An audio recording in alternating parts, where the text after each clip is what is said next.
So, good morning guys. We're gonna wash my car. I opened up the hood so we can have a better look of the engine. And I'm gonna use this for waterless washing sa engine bay.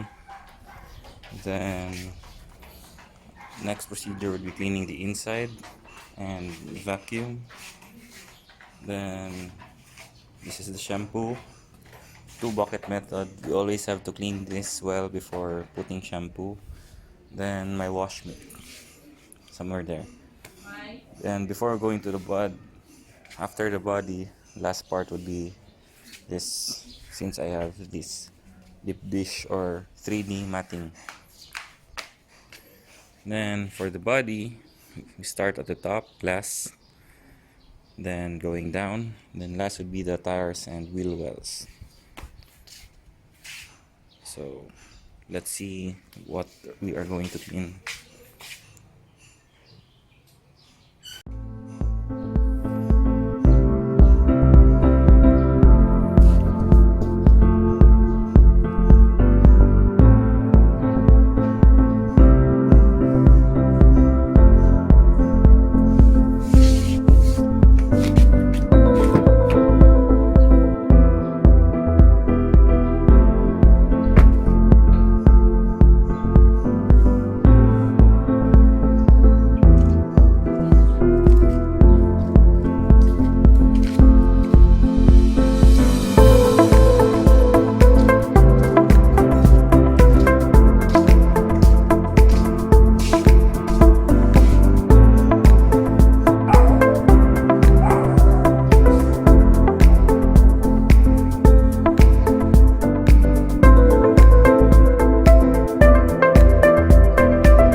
Basta yan dyan, it would lead to less accident due to electronics or electric cars. Water is not there to conduct, so iwas ang disgrasya. Then two bucket method, start at the top, glass, body, baba, then wheel wells and